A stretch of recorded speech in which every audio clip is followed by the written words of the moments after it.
우리가 신앙생활을 건강하게 하는 중요한 두 가지 질문이 있습니다.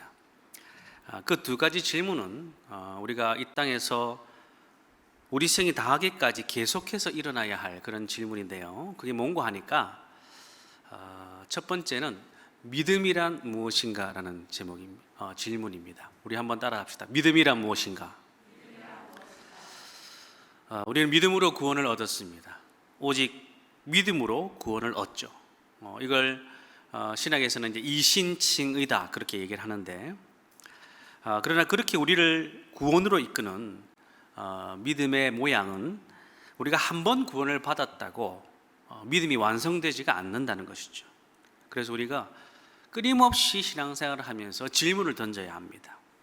계속해서 우리가 어떻게 사는 것이 온전한 믿음인가 하는 것에서 질문을 던져야 되는 거죠.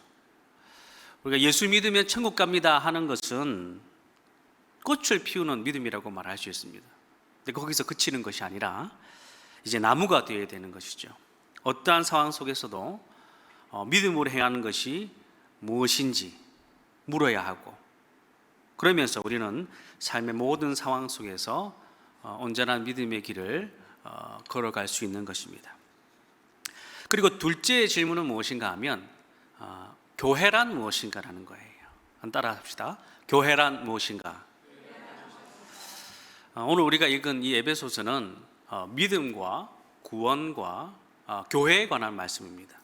믿음, 구원, 교회라는 이 신앙생활에서 가장 핵심적이고 본질적인 질문에 대한 답을 이 바울이 에베소 교인들에게 편지를 써서 이렇게 설명하고 있는 거죠. 요약하면 믿음으로 얻은 구원은 하나님의 전적인 은혜의 선물이고, 교회는 그렇게 은혜로 구원받은 성도들의 공동체라는 것입니다. 여러분들은 여러분들의 교회가 하나님의 공동체임을 믿으십니까? 사실 우리가 코로나를 겪으면서 이제 한 장소에 잘 모이지도 못하는 이런 상황 속에서 우리는 공동체란 진정 무엇인가라는 질문을 던지지 않을 수가 없었습니다. 이렇게 잘 모이지 못해도 교회인가? 각자의 삶의 자리에서 교회로서 그냥 살아가는 것은 공동체로서의 성격을 잃는 것은 아닌가? 여러분, 국어사전에서 공동체라는 말은 생활이나 행동, 목적 따위를 같이 하는 두 사람 이상의 모임이다, 이렇게 정의를 하고 있어요. 신학자가 쓴 것도 아닌데 참 성경적인 의미다라는 생각을 해봤습니다. 그냥 다수의 사람들이 목적 없이 모여만 있는 것을 공동체라고 부르지 않아요. 공동체는 그렇게 모인 어떤 목적이 있어야 되죠. 그리고 또 목적만 가지고도 안 됩니다. 지속성이 있어야 되겠죠. 어떤 모임에 한 번 나오고 안 나오는 사람을 그 공동체의 일원이라고 우리가 부르지 않습니다. 목적과 지속성. 그럼 만약에 그 공동체를 결속하게 만드는 어떤 끈이 어떤 이유로 인해서 약화된다면 그 공동체는 점점 이제 해체 일로를 향하게 되겠죠.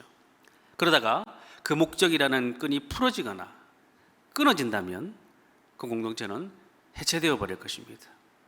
우리가 이것이 일반적으로 갖는 공동체에 대한 생각이죠. 그러나 여러분, 교회라는 공동체를 이해할 때는 일반적인 공동체의 개념만으로 우리가 이해가 되지 않습니다. 지금 코로나 시대는 더욱 그렇죠. 이 코로나가 터지고 나서 지난 2년이 다 되어가는 시간 동안에도 한 번 교회에 나오지 못하고 예배드리지 못한 사람은 지속성이라는 요건을 충족시키지 못했으니까, 그러면 그 사람은 공동체가 아닌 거예요? 집에서, 가정에서 아예 나오지도 못하고 가족들과 함께 하지도 못하고 혼자서 예배드리고 혼자서 신앙생활 하는 사람은 여러분 교회 공동체의 일원이 되지 못합니까? 교회를 이 목적과 지속적이라는 요건을 가지는 그런 조직으로만 이해하면 우리 교회는 이미 이 코로나 시대에 무너졌어야 했죠. 하지만 여러분, 교회가 아직도 이렇게 지속되어 있는 이유는 이 성경이 말하는 교회 공동체가 그 구성원들을 한데 묶고 있는 끈과 지속성의 성격이 세상 공동체들과는 완전히 다르기 때문입니다. 에베소서에서는 교회가 세상 공동체와 다른 어떤 목적과 지속성에 관한 것, 이것에 관해서 교회의 하나됨이다 이렇게 부르고 있어요. 우리 3절을 한번 보시기 바랍니다. 제가 읽겠습니다. 평안에 매는 줄로 성령이 하나 되게 하신 것을 힘써 지키라. 자세히 다시 보세요. 하나 되라 라고 말하는 것이 아니라 하나 되게 하신 것을 뭐하라? 힘써 지키라 그랬어요. 여러분, 이 지점이 참 놀라운 거예요. 무슨 말입니까? 우리가 왜 이렇게 하나가 안 되는가? 우리 가족은 왜 이렇게 하나가 안 되나? 이 나라는 도대체 언제 하나가 될 건가? 그러면서 우리는 하나가 되지 못했고 하나를 이루지도 못했다는 그런 푸념을 늘 하지만은 성경은 뭐라고 이야기하세요? 하나가 되라가 아니라 하나 되게 하신 것을 지키라 그런 거예요. 우리가 이 구절에서 우리가 가지고 있는 근본적인 발상의 전환을 요구받고 있는 거예요. 여러분, 하나됨을 이루는 것은 우리가 아니라는 거예요. 하나됨을 이루는 것은 성령 자신이지 우리가 아니라는 거예요. 성령께서 이미 하나 되셨기 때문에, 성령의 본질이 이미 일치와 통일성이기 때문에 이 성령의 하나됨을 우리 신자들이 힘써 보존해서 우리 신자들 사이에서 공동체의 하나됨을 이루라는 명령인 거죠. 성령이 하나시니까 너희들은 이걸 지키기만 하면 된다. 여러분, 교회의 공동체는 사람으로부터 기원한 것이 아니라는 뜻이에요. 여러분, 교회라는 공동체의 존재 의미와 가치는 그래서 우리 성도들이, 사람들이 다수결로 결정할 수 있는 것이 아닙니다. 오직 교회를 존재하게 하신, 하나 되게 하신 성삼위 하나님께서 그것을 주권적으로 정하셔서 이 공동체에 부여해 주신 거죠. 우리 교회는 이런 교회입니다. 우리 교회는 우리들만의 방식이 있습니다. 그런 게 아니라는 거예요. 교회의 성도는 하나님께서 말씀하신 바, 그것을 받고 또 그것을 복종하는 입장에 서 있다 하는 것을 우리가 이해할 수 있어야 됩니다. 자, 그렇게 하나님께서 교회에 대해서 오늘 말씀하신 것이 무엇인가? 먼저 여러분, 교회 공동체는 다른 세상의 공동체들과 달리 인격이 있는 생명이라는 거예요. 교회는 생명이 있습니다. 교회는 살아있어요. 여러분, 왜 그렇게 말할 수 있습니까? 바로 교회의 머리 대신 우리 예수 그리스도께서 살아계시기 때문입니다. 아멘 하십시오. 여러분, 처음 우리가 신앙생활을 할 때는 우리는 건물인 교회에 대해서 배우죠. 이제 건물 안으로 들어와서 세가족 등록을 하고 이렇게 예배 좌석에 착석을 하고 예배를 드리면서 교회의 교인됨을 경험하게 됩니다. 근데 우리가 이제 믿음이 조금 자라면 교회는 건물이 아니라더라 하는 것을 배우죠.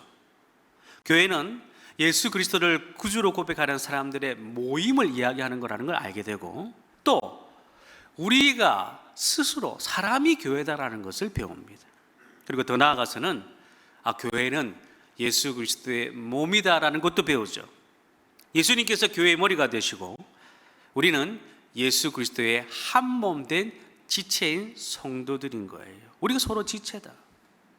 예수님의 몸 된 교회가 생명이고 인격체라는 그런 특징은 우리로 하여금 교회에 대해서 어떤 마음을 품고 또 어떻게 교회를 사랑해야 하는지를 보여주고 있습니다. 여러분, 요즘은 이제 불임인 젊은 부부들이 참 많이 있습니다. 근데 어른들이 이제 요즘 젊은 세대들이 약해서 그렇다, 아니면 애 낳기를 싫어해서 그렇다, 옛날에는 집에서 산파가 와서 낳아도 막 순풍순풍 잘 낳았다, 그러면서 그렇게 쉽게 말하시는 분들이 있습니다만은 여러분, 절대 그렇지 않습니다.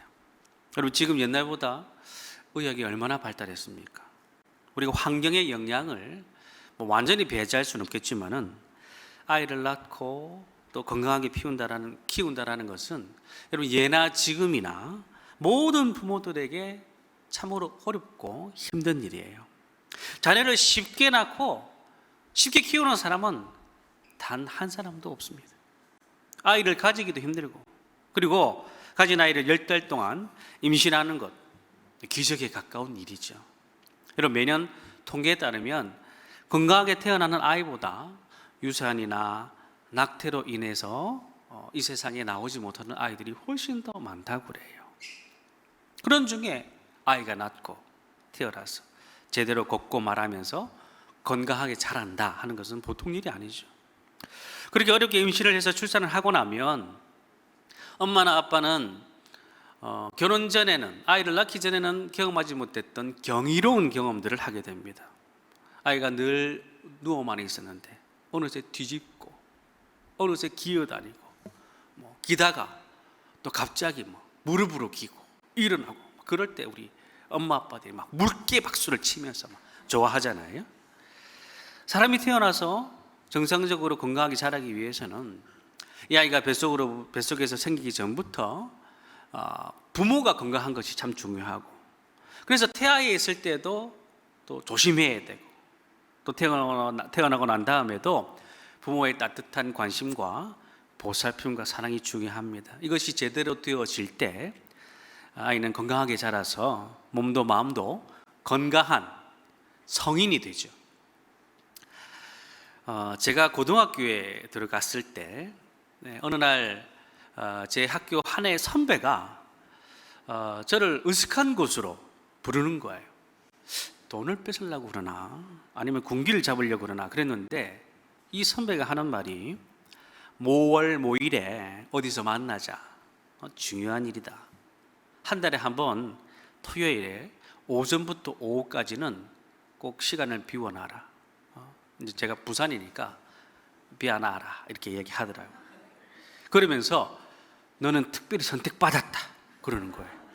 제가 좀 무섭긴 했는데 그 선배가 이제 날라리는 아니었기 때문에 제가 뭔가 중요한 일이 있겠지 하면서 약속 장소에 나갔습니다.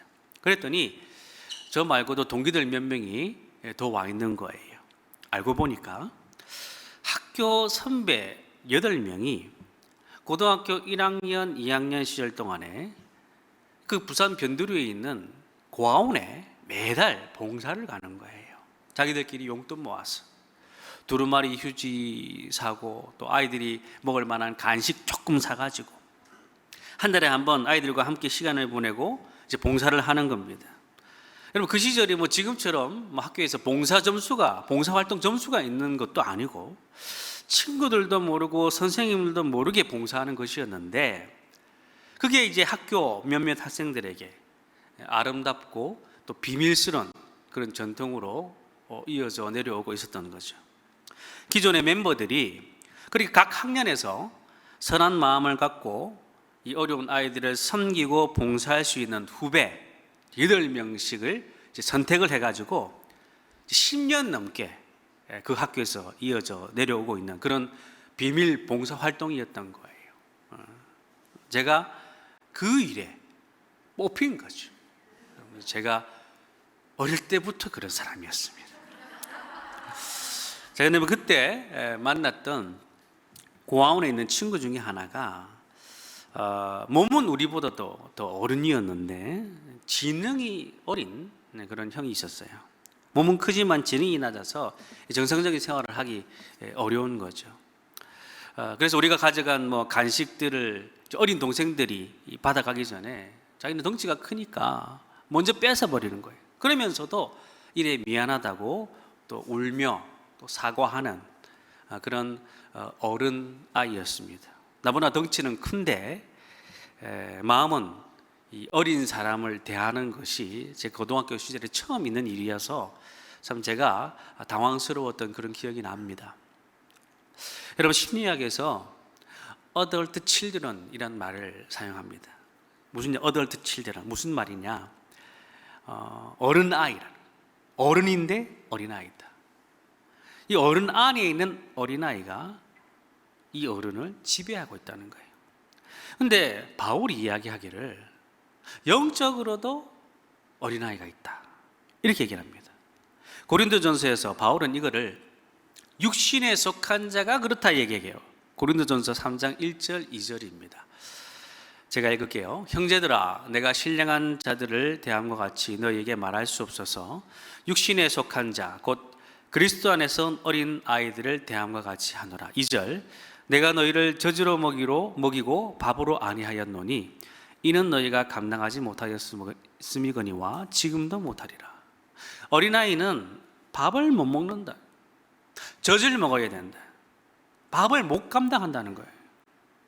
여러분, 이런 모든 생물들은 단계적으로 자라죠. 물론 곤충들 가운데서는 이제 번데기에서 황골탈퇴해서 아름다운 나비가 되는 그런 생물들도 있지만은 그것 또한 애벌레에서 번데기로, 번데기에서 나비로 이렇게 정해진 단계를 거치는 것입니다. 특별히 여러분, 사람은 이 땅의 많은 생물체들 가운데서 그 하나하나 단계의 기간이 아주 긴 생물이죠. 성인이 되기까지 약 20년의 시간이 흘러야 왕성한 활동을 하는 어른이 됩니다. 태어나서 아기 때부터 초등, 중등, 고등학교를 지나고 어른이 되기까지 신체의 많은 변화와 또 많은 감정과 정서의 변화들이 일어납니다. 그리고 그 모든 변화와 과정 가운데서 든든한 영양 섭취를 해주어야 건강한 성인이 되죠.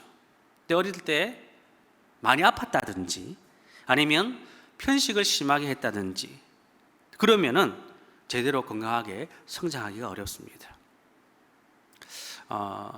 우리 성도님들을 보니까 어릴 때 잘 드신 것 같네요. 영양 상태가 참 좋으신 것 같습니다. 근데 여러분, 우리가 영적 건강도 마찬가지죠. 영적 상태도 우리의 신체처럼 단계적으로 성장한다는 거예요. 응애하는 영적 아기였다가 어느 날 갑자기 불을 받았다든지 신이 내렸다든지 해서 높은 신앙의 경지를 올라가는 그런 일은 없다는 거예요. 복음을 받아들이고 구원을 받으면 영적 아기로 태어났다가 영적 아이에서 영적 청년이 되고 나중에는 영적 아비로 자라가는 것입니다. 오늘 본문 14절을 보십시오.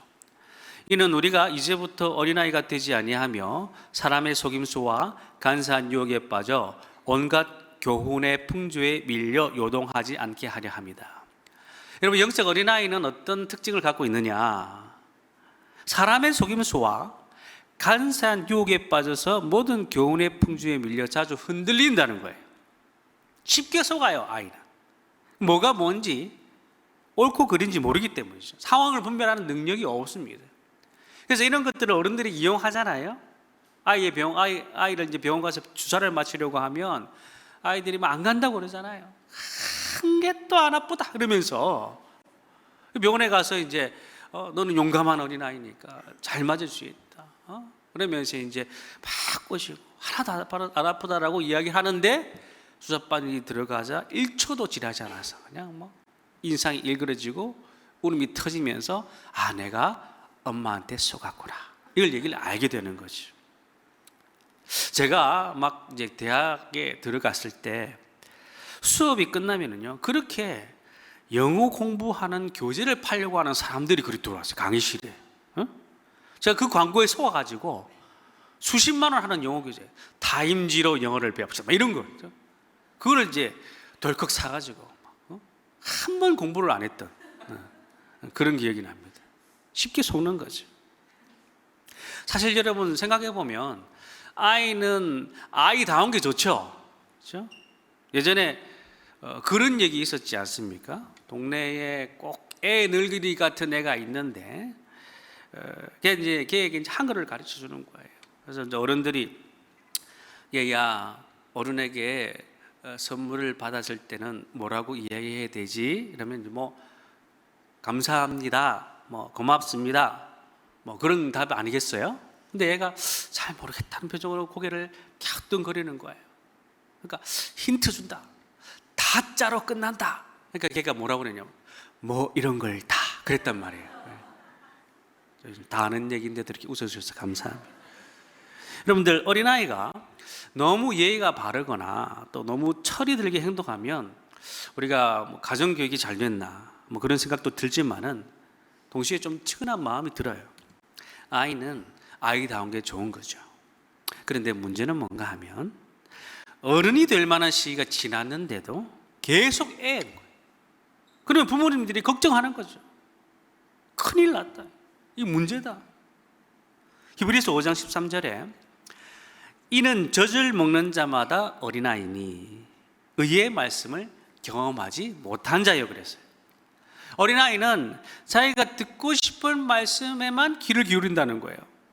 듣기에 불편함이 없고 달콤하고 부드러운 것만 찾는다는 것이죠. 축복에 관한 말씀에는 은혜를 받는데 헌금에 관한 말씀에는 은혜를 받지 못하는 거예요. 성공 스토리에는 마음이 요동치는데 내 인생에 닥친 불행과 고난의 이야기는 불편해서 듣고 싶어 하지 않은 거예요.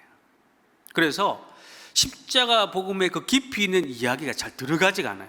영적으로 어리기 때문에 하나님의 진리의 말씀을 구별할 수 있는 분별력이 없어서 의의 말씀을 경험하지 못한다, 그렇게 표현한 것입니다. 우리 둘째 딸은 얘는 온통 관심이 딱 한 가지, 시크릿 주주밖에 없어요. 시크릿 주주. 기도도 하나님 시크릿 주주 만나게 해주세요. 시크릿 주주 뭐가 갖고 싶어요. 막 시리즈로 다. 그러면 이제 그 다음에 자기 먹고 싶은 거. 하나님 내일은 떡볶이와 치킨과 피자와 기도할 때 그런 걸 기도하는 거예요. 철저하게 자기 중심적 사고를 하는 거죠.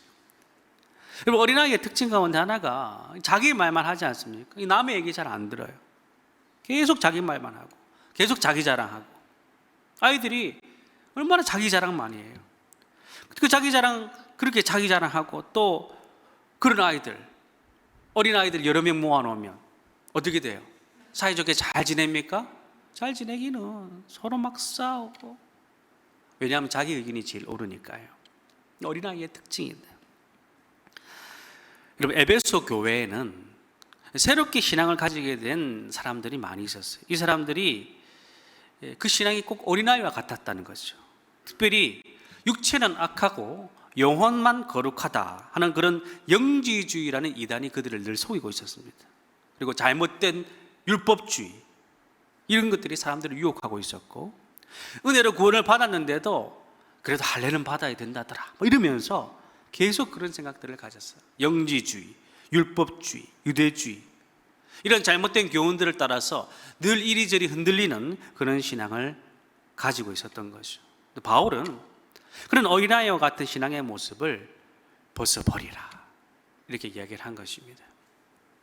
여러분, 요즘 젊은이들에게 어린아이의 모습을 벗어버리라 뭐 이렇게 말을 한다면 별로 좋아하지 않을 거예요. 철 좀 들어 그러면 철 들면 죽어 뭐 이러면서, 그렇죠? 괜히 어른이 된다는 것에 대해서 뭐 꼰대가 된다, 아니면 수수성을 잃어버린다, 꿈을 잃어버리고 시대에 순응하며 살아가는 것이 뭐 어른이다, 이렇게 생각하기 때문이죠. 그래서 여러분, 우리는 성경적으로 성경적인 어른, 성경적인 이 성숙의 목표가 필요한 것입니다. 이 바울은 참으로 성숙한 사람은 오늘 13절에 우리가 다 하나님의 아들을 믿는 것과 아는 일에 하나가 되어 온전한 사람을 이루어 그리스도의 장성한 분량이 충만한 데까지 이르리니, 그랬어요. 뭐에 하나가 되어요? 하나님의 아들, 즉 예수 그리스도를 믿는 것과 아는 일에 하나가 되라는 거예요. 교회 공동체의 하나됨에 대해서 3절에서 바울이 말했던 우리가 하나 되게 하는 것이 아니라 성령께서 하나 되게 하신다는 말씀에 이어지는 핵심적인 메시지인 거예요. 성령이 역사하시는 교회, 그래서 성령의 하나됨의 역사로 일하시는 교회는 다른 일에서 하나 되는 것이 아니고 그리스도를 믿는 것과 아는 일에서 하나가 되는 교회다. 똑같이 말하고 똑같은 마음으로 똑같은 비전, 똑같은 구호, 여러분 그런 게 아니에요. 여러분, 우리가 성경적인 공동체를 이해하지 못하고 교회를 그냥 세상에 있는 다른 일반적인 공동체의 개념으로 교회를 생각하다 보니까 교회가 하나 된다 그러면 자꾸 전체주의만 생각을 하는 거예요. 전체주의. 그래서 다양성을 인정하지 않고 반대하면 싫어하고 배제하고. 여러분, 바울이 말하는 하나됨은 그 늘 이 다양성 속에 통일성이 있었어요. Variety in unity, unity in variety. 그런데 그 또한 개인의 생각과 성품이나 기질이나 성향, 신념, 이런 것들이 하나가 되어야 된다라는 것이 아니라 뭐가 하나가 된다? 그리스도를 믿고 아는 일, 하나님의 말씀으로 대동단결하라는 거예요. 말씀으로 하나 되는 역사가 일어나야 된다. 그런 교회가 성숙한 교회다. 그런 성도가 성숙한 성도다. 아멘 하십시오. 사랑하는 여러분, 코로나 때문에 교회에 어려움이 생기고 하나가 되지 못하고, 여러분 혹시 아직도 그렇게 생각하십니까? 여러분, 코로나 때문이 아닙니다. 코로나 때문에 하나 되지 못하는 게 아닙니다. 죄 때문에 하나 되지 못하는 것이죠. 죄가 우리 삶 속에서 말씀을 몰아내고, 그래서 내 삶에 말씀이 없고 믿는 일, 아는 일에 집중하지 못하고 살기 때문에, 내 삶 가운데 하나님의 말씀이 없기 때문에 우리가 하나 되지 못하는 거예요. 저는 목회자로서 이제 하나님께서 이 코로나 시대를 통해서 이 땅에 있는 교회들을 그냥 다 흩어버리시는 것은 아닌가. 하나님께서 이스라엘을 그냥 바벨론에게 완전히 망하게 해버리셨듯이 그렇게 완전히 망하게 해서 흩어버리시는 것은 아닌가. 그런 불안과 두려움이 늘 있어요. 그래서 우리가 늘 이제 조금 있으면 예전으로 돌아갈 겁니다. 또 돌아갈 수 있을 겁니다. 이런 얘기를 자꾸 하는 거죠.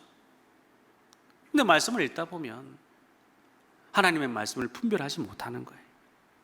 코로나로 인해서 우리는 막 일상이 다 무너졌다고 그러는데, 여러분 우리가 말하는 그 일상이라는 게 무엇입니까?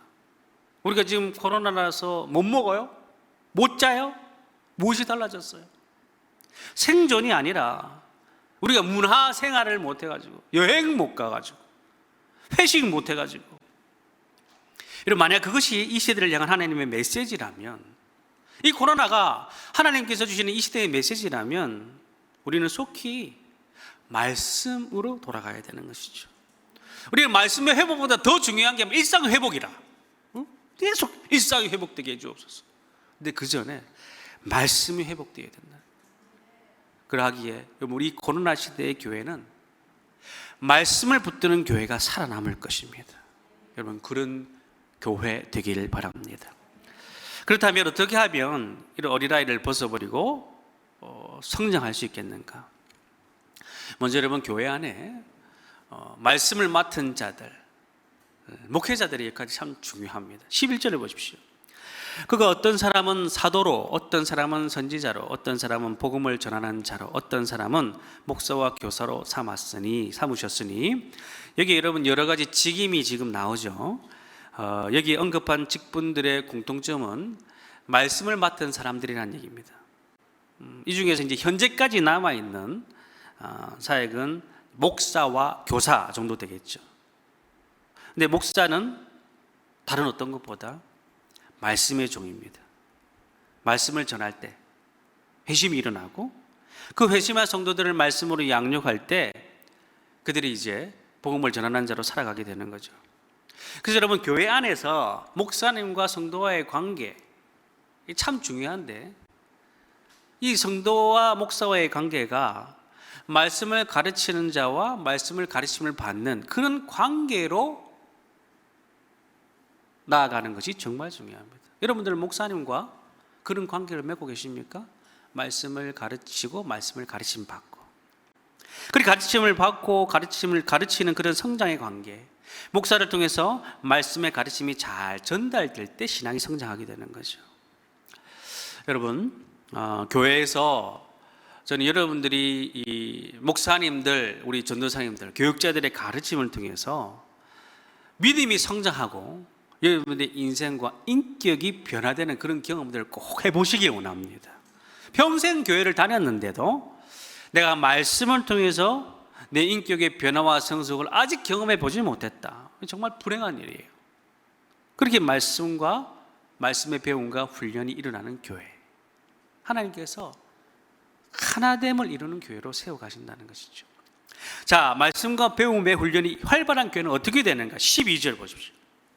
이는 성도를 온전하게 하여 봉사의 일을 하게 하며 그리스도의 몸을 세우려 하심이라. 교회에서 목사님의 말씀 사역을 통해서 성도가 온전해진 그 그리스도인의 섬김의 삶을 살아가게 함으로 교회가 세워진다는 거예요. 근데 여러분, 섬김을 하기 위해서는 훈련을 해야 된다는 거죠. 성도를 온전하게 하는 일은 훈련을 통해서 가능하다는 것이죠. 근데 이 훈련은 다른 훈련이 아니라 말씀 훈련을 이야기하는 거예요. 성도가 영적으로 잘 자라도록 도와주고 성도들이 봉사의 일을 잘하도록 그렇게 하는 것이죠. 중요한 것은 우리 그리스도 안에 있는 모든 성도들은 반드시 자라가야 된다는 것입니다. 내가 잘할 것인가 말 것인가 선택의 문제가 아니라 반드시 일어나야 된다는 거예요.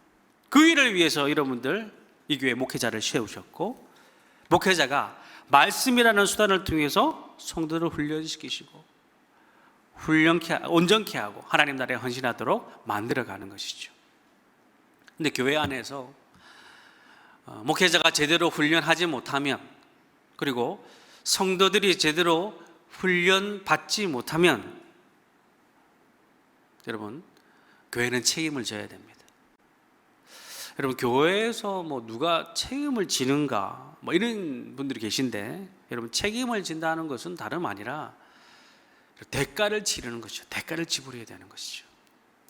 우리 예수님께서는 저와 여러분의 영혼을 책임지셨습니다. 어떻게 책임지셨습니까? 우리의 죄를 대신해서 십자가를 지심으로 대가를 지불하셨죠. 여러분, 우리가 교회에서 훈련받지 못하고 또 훈련하지 못한 책임은 어떻게 지게 될까요? 어린 교회, 성숙하지 못한 교회에서 계속 신앙생활을 하게 되는 거예요. 생명이 없는 공동체를 얻게 되는 거죠. 그리고 아버지가 돈 번다고 가정을 소홀한 책임, 그 대가는 자녀들의 홀대나 아니면 배우자의 이혼 요구 이런 것들로 나오게 되겠죠. 자녀가 부모에게 순종해야 할 책임을 져버리면 끼어진 가정에서 자기의 정서를 형성해 나가서 건강한 어른으로 성장하지 못한 그런 대가를 치르게 될 것입니다. 그때는 자기 삶 가운데서 진실로 죽음과 같은 그런 시간을 맞이하게 되겠죠. 우리가 이 시대를 살아가면서 그리스도를 믿는 일과 아는 일에 하나가 되지 못한, 하나님의 말씀으로 하나가 되지 못한 대가는 너무도 커요. 어린아이 교회, 어린아이 성도로 계속 살아가는 거죠. 사람의 속임수와 간사한 유혹에 빠져서 온갖 교훈의 풍조에 밀려 요동하는 교회, 그런 성도로 남아있게 되는 것입니다. 여러분, 우리가 예수 믿기 전에는 정말 영적으로 어린아이일 때는 모든 것이 그냥 나 중심적이었어요. 내 행복을 위해서 남편이 존재하고, 내 행복을 위해서 아내가 존재하고, 나를 위해서 자식이 존재하고, 나를 위해서 부모가 존재하고, 내가 세상 중심에 서 있고, 나를 위해서 목사도 필요하고 좋은 교회도 필요한 거예요. 그러나 여러분, 이제 하나님께서 여러분들을 온전한 믿음 가운데로 이끄실 때에 이제 우리의 삶의 중심에 하나님이 계시게 되는 거죠. 남편의 행복을 위해서 내가 있고, 아내의 행복을 위해서 내가 있고, 하나님이 나를 이 자리에 세워놓으셨구나, 그렇게 생각이 바뀌는 사람이 된다는 거예요. 그게 온전한 믿음으로 가는 성도인 것이죠. 그래서 여러분, 온전한 믿음 가운데서 우리는 최선을 다해서 섬기는 사역을 감당하게 된다. 여러분, 오늘 말씀에 봉사의 일을 감당함으로, 봉사의 일을 감당하게 한다. 온전한 믿음 가운데서 봉사의 일을 감당하게 한다. 그것이 바로 섬김이거든요. 여러분들, 언제 섬깁니까? 때가 되면, 완벽한 순간이 있겠지. 여러분, 그것은 다 사단의 말입니다. 하나님은 지금 섬기라고 말씀하시죠. 우리가 이웃 사람들에게 따뜻한 말 한마디 하는 것, 이것도 참 중요한 섬김입니다. 내일로 미루지 말고, 하나님, 제가 어떻게 해야 됩니까? 무엇을 해야 합니까? 부부간에는 어떻게 해야 하고, 내 자녀에게는 어떻게 해야 합니까? 이런 마음으로 우리가 남은 인생을 살아가야 되는 거죠. 그럴 때 우리가 비록 이 땅에서 많은 소유를 갖지 못한다 하더라도, 또 이 세상에서 뭔가 굉장한 일을 하지 못한다 하더라도, 하나님께서는 바로 그런 여러분들을 통해서 이 세상을 변화시키시고 하나님의 일을 이루실 것을 믿으시는 여러분들 되시기를 바랍니다. 여러분 코로나 시대를 지나면서 교회를 생각하면 참 마음을 아파하고 또 여전히 교회를 내 생명처럼 사랑하시는 분들 많이 계세요. 하지만 정부의 규제 때문에 또 사람들의 이목 때문에 건강과 또 안전에 대한 염려 때문에 어떻게 교회를 세워나가고 어떻게 교회를 사랑해야 하는지 잘 모르겠다 하시는 분들이 많습니다. 여러분들 믿은 지 오래된 분들도 계시죠? 스스로 질문을 던져야 합니다. 나는 자라가고 있는 성도인가? 나는 성숙함을 가지고 있는가? 우리 안에 하나님이 일하시지 않으셨기 때문에 내 안에 계속 영적 어린아이의 일이 남아있지 않는가? 우리가 하나님이 일하시도록, 하나님이 나를 성숙하게 하시도록 자리를 내어드리는 일이 중요하죠. 오랜 세월 동안에 나는 나밖에 없었는데 이제 우리가 그리스도를 아는 일과 믿는 일에 하나가 되는 교회가 되어 진실로 그리스도의 장성한 분량까지 자라가는 성도, 그 교회가 성령께서 하나 되게 하시는 교회인 줄로 믿습니다. 여러분 신앙생활 행복하게 하길 원하시죠? 행복한 신앙생활이 되면 좋겠다. 근데 여러분 그 행복한 신앙생활보다 우리가 오늘 더 중요하고 더 깊이 있는 수준이 있는 말 배웠어요. 따라서 합시다. 성숙한 신앙생활, 성숙한 그리스도인. 자라야 되는 거예요. 자라지 않으면 여러분 건강하지 않은 거예요. 병든 교회예요. 병든 것은 치료돼야 되죠. 그래서 여러분 우리가 중요한 사역이 치유받는 사역이에요. 치유받으려면 어떻게 해요? 내가 아프다라는 걸 먼저 인정해야 돼요. 그래야 치료의 길이 열리죠. 영적 어린아이의 삶에서 나올 수가 있는 것입니다. 근데 병원에 가야 내가 병든 것도 알게 되고 또 진단도 받아야 거기서 나올 수가 있는데, 근데 평생 난 아프지 않다, 난 어린아이가 아니다 하고 깨닫지도 못하고 그냥 살다가 돌아가시는 분들이 있어요. 여러분 교회는 그래서 치료하는 공동체가 되어야 합니다. 와서 내 영적 상태를 진단받는 교회, 그리고 치료로 나아가는 교회, 치료받고 다시금 성장하고 성숙한 교회, 그런 교회가 진실로 하나님이 기뻐하시는 교회인 것입니다. 말씀을 맺겠습니다. 여러분 우리가 오늘 영적 어린아이에서 벗어난다 하는 말씀을 들었는데요, 이것은 개인 신앙에 관한 문제만이 아닙니다. 하나님의 영광스러운 교회, 예수 그리스도가 머리 되신 교회를 우리가 진정으로 사랑한다면 내 지금 현재 상태에 머물지 아니하고 말씀으로 가르침받고 훈련받으며 자라가야 하는 것이죠. 자라서 서로 섬길 때에 교회는 진정 교회다워질 것입니다. 여러분 예수 그리스도라는 내 인생의 최종 목표를 가슴에 새기고 오늘도 교회를 사랑하는 마음으로 말씀을 붙들고 교회 공동체를 통해서 또 가정을 위해서 오늘 내가 한 가지 더 섬기리라 결단하는 우리 믿음의 성도들이 되기를 주님의 이름으로 축원합니다. 기도하겠습니다. 살아계신 하나님 아버지, 오늘도 이 땅에 교회를 사랑하는 마음으로 날마다 간절한 마음으로 생명의 말씀 붙들고 믿음으로 살아가기 위하여 눈물 흘리며 몸부림치는 그런 성도들이 있음을 압니다. 하나님이시여, 이제 우리가 그런 자가 되길 원합니다. 다른 이들의 기도의 열매를 누리는 자들이 아니라 이제 내가 기도하고 내가 기도의 열매가 되어서 매일매일 믿음의 성숙과 삶의 변화를 이루는 자로 살게 하여 주시옵소서. 그러면 하나님 다시 살아나겠나이다. 생명을 낳는 교회 되겠나이다. 우리의 가정이 복음으로 회복되는 생명의 공동체가 될 줄로 믿습니다. 하나님, 이제 내 인생 그래프의 최정점에 예수 그리스도를 놓게 하여 주시고 그 표대를 향해서 매일매일 성숙한 믿음의 길로 걷게 하여 주시옵소서. 교회가 그리스도를 믿는 일과 아는 일에 하나가 되게 하여 주시고 온전한 믿음으로 각자의 삶의 자리에서 섬김의 지경이 확장되어가는 그런 성도들이 다 되게 하여 주시옵소서. 살아계신 우리 주 예수 그리스도의 이름으로 기도드리옵나이다. 아멘. 기도하겠습니다.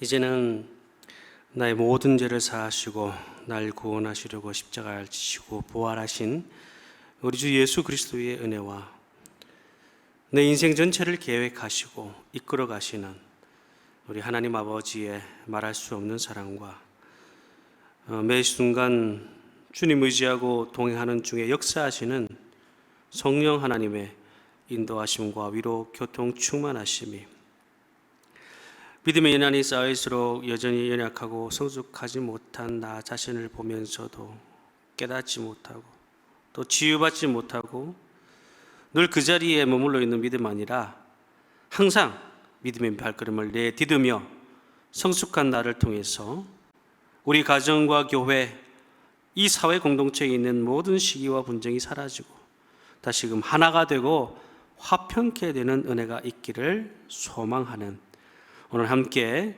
예배를 드린 모든 믿음의 성도들 머리 위에와 이들의 가정과 일터와 자녀들과 모든 산업들, 우리 한국교회와 민족과 열방 위에 영원토록 함께 하시기를 간절히 축원하옵나이다.